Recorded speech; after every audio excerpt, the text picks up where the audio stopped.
afternoon and a very warm welcome to Citizen Live at 1. I am Prt1 Chibet.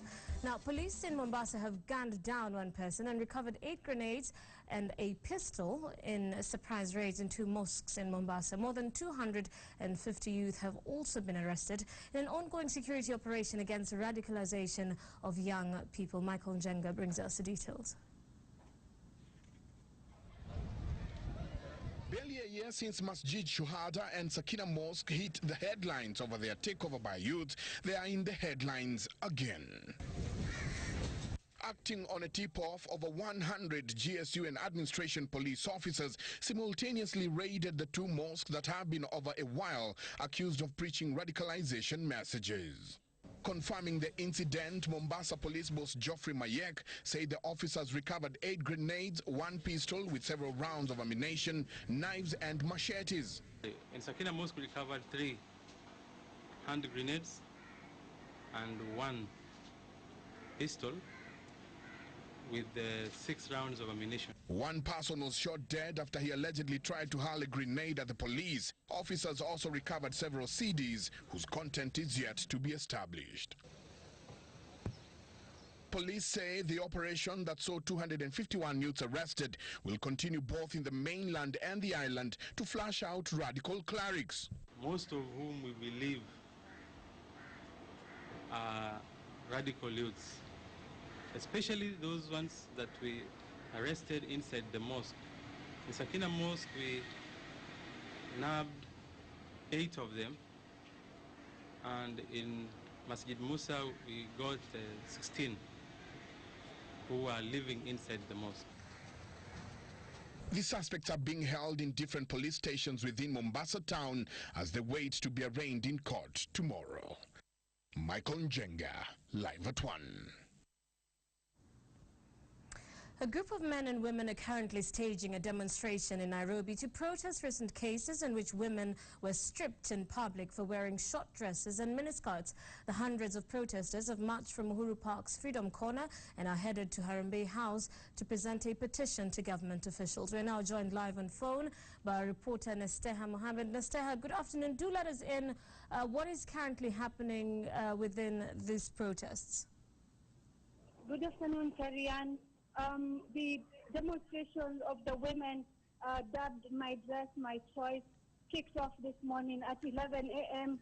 at the Uhuru Park ground, where women converged at the place to pass the message that it's an oppression to strip women and that they want all those who were involved in the act to be prosecuted by the police commissioner.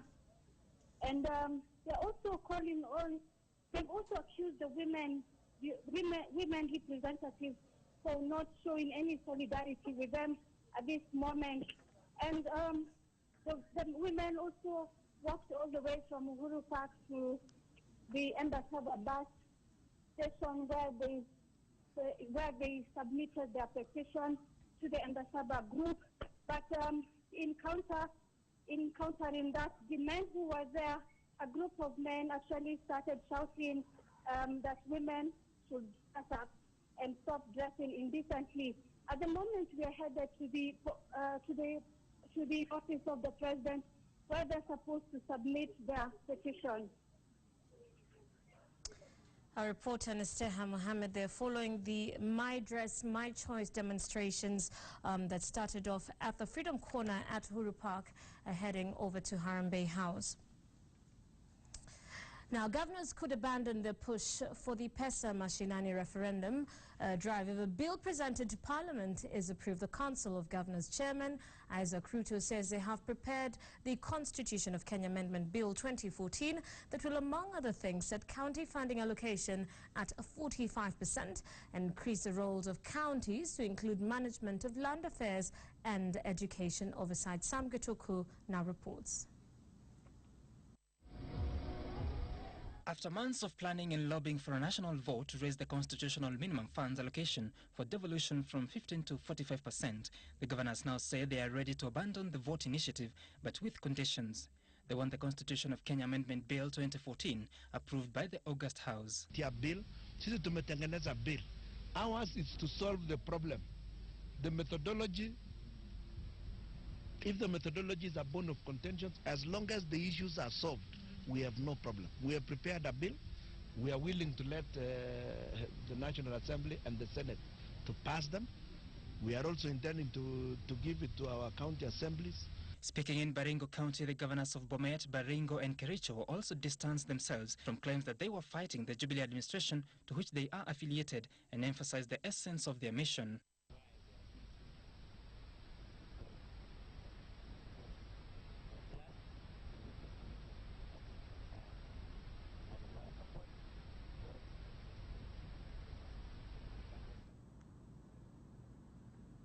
Heavy rains disrupted business activities in Narok County last evening following a heavy downpour and flooding. Traders were forced to close their businesses due to flooding. The skies may have cleared in Narok town hours after the heavy rains, but the torrential downpour has come at a cost. The resultant flooding has left business owners counting losses.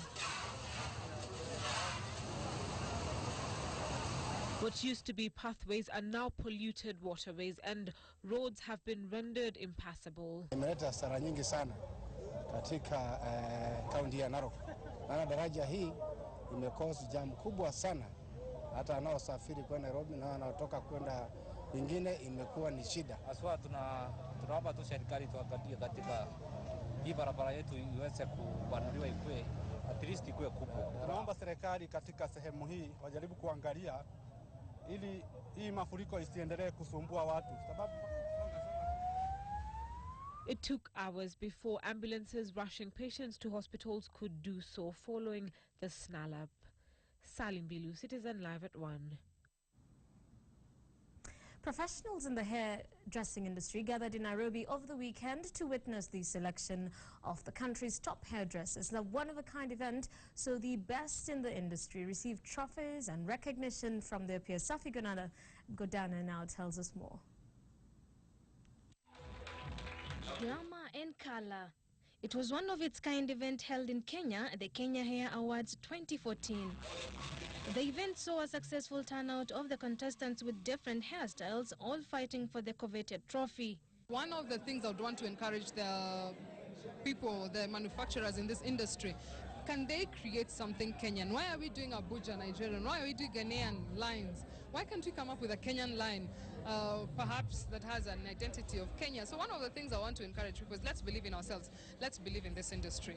Some of the positions vied for were the Kenya Hairdresser of the Year, Emerging Hairdresser of the Year, Excellence in Marketing, among others. When the most awaited moment came, Farouk Janedi was pronounced the Kenya Hairdresser of the Year.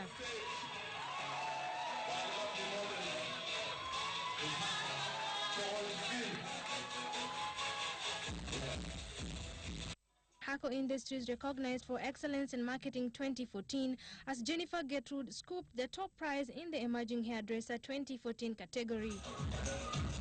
The event aims to promote the hairdressing industry in Kenya, which employs thousands of people. One of the things I want to encourage the hairdressers is that they need to form an association whereby we'll be able to encourage them, we'll be able to regulate the industry. Safi Godana, Citizen Live at 1.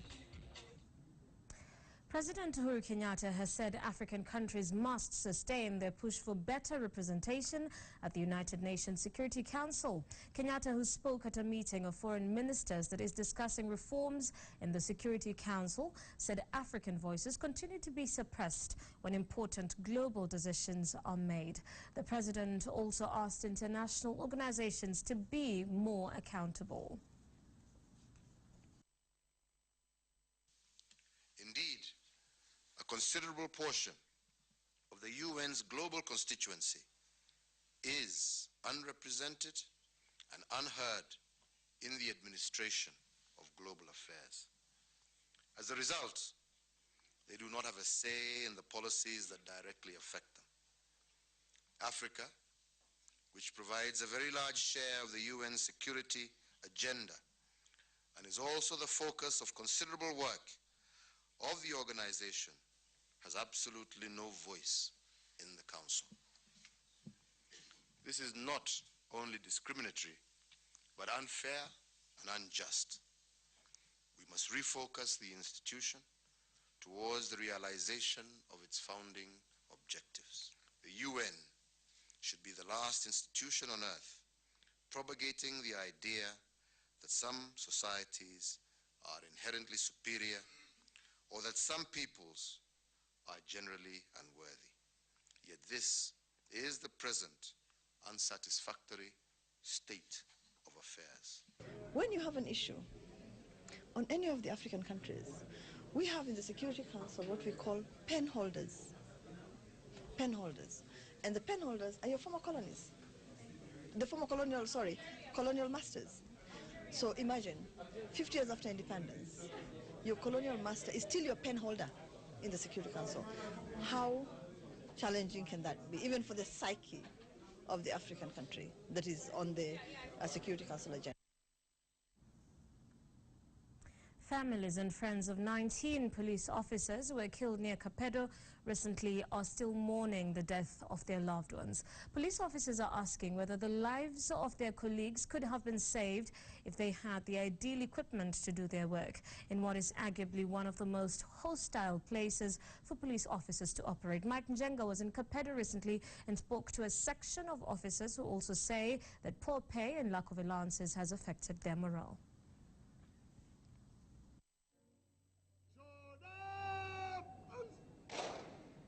To serve and protect citizens and to maintain law and order.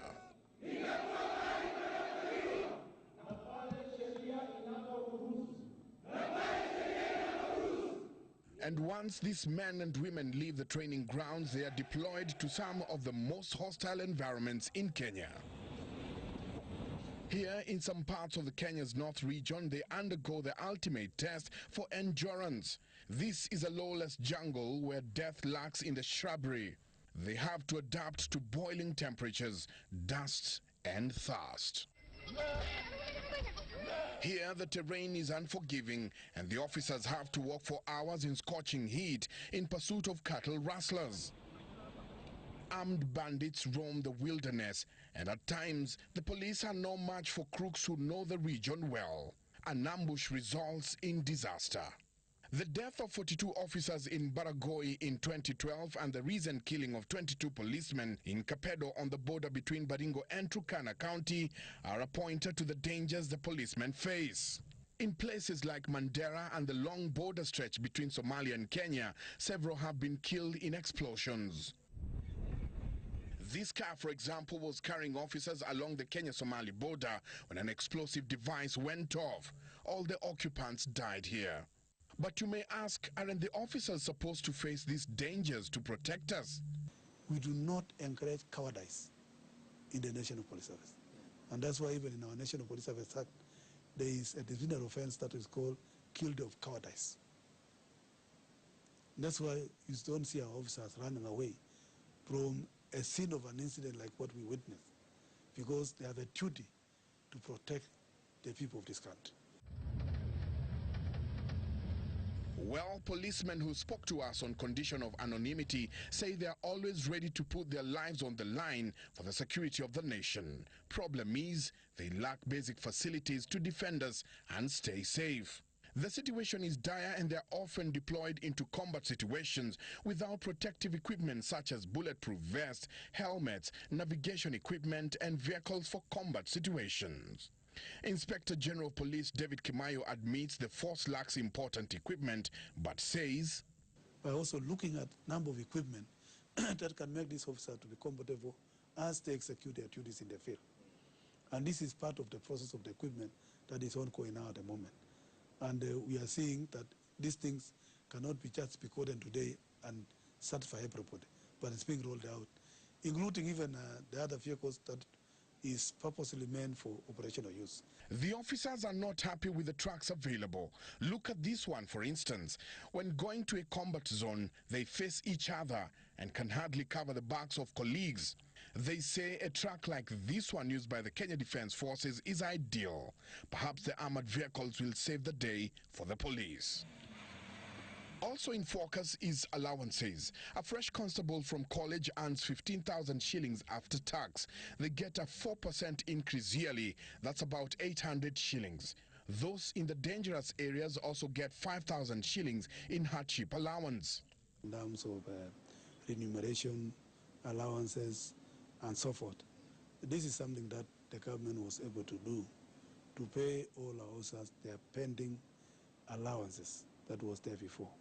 And now it has been streamlined, and the officers are getting the allowances that appear in their payslips. And then we are also establishing a committee under this regulation that we have now come up with to be able to sit and review the police salary. But according to Kimayo, the hardship allowance disappears after serving for 3 months. The reason? Is a clear government code of regulation that says when you work in a place for a certain period, then you cease to earn the allowance.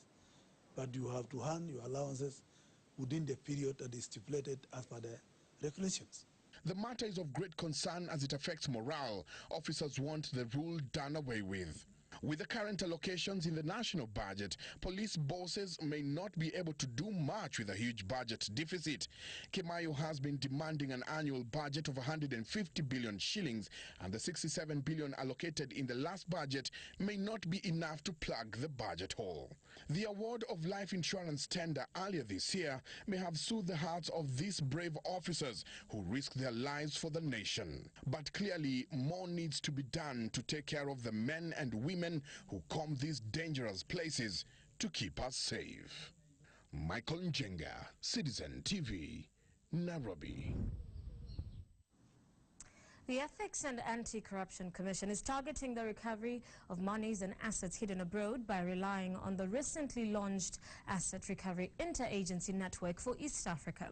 According to the Commission Chairman Mumu Matemu, the agency, which brings together 6 regional countries, will share information and work to recover assets belonging to member countries. Matemu was speaking at the annual general meeting of the East African Association of Anti-Corruption Commissions in Nairobi.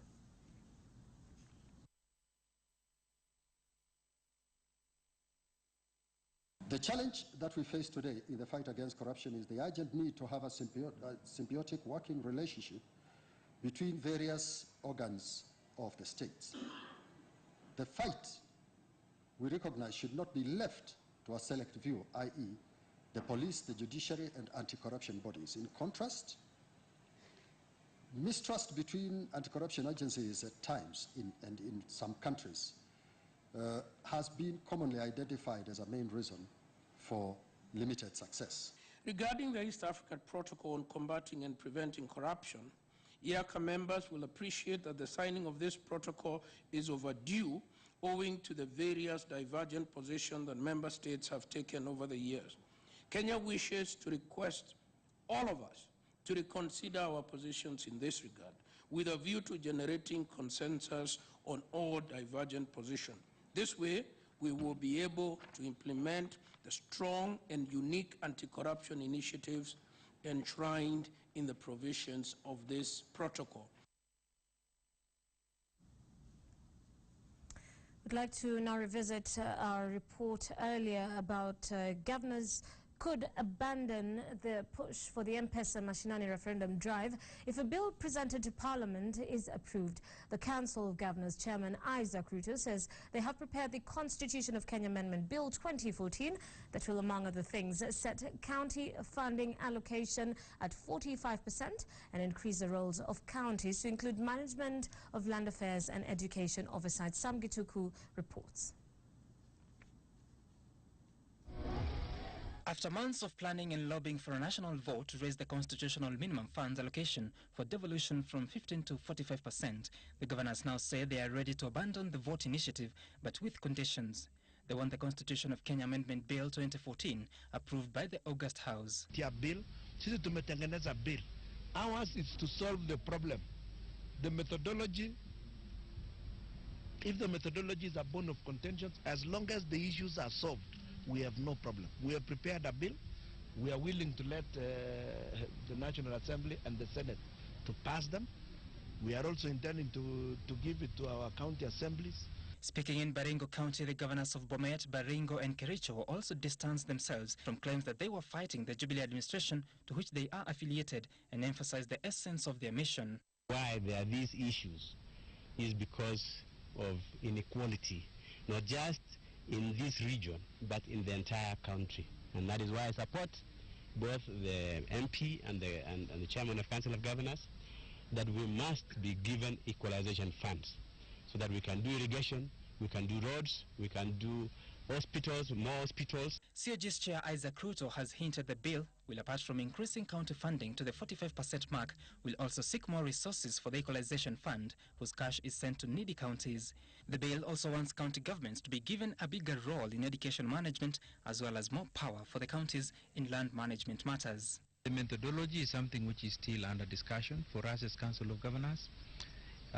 It would really be very nice if members of the National Assembly and Senate agree to pass it. That way we wouldn't require a referendum. The Coalition for Reforms and Democracy has been advocating for a similar referendum agenda, with the Okoa Kenya Secretariat said to be finalizing a bill for the vote. Sam Kituku, Citizen at 1. Citizen Live at 1 takes a short break. Now we'll be back with more news from the local business as well as the sports scene. Don't go too far.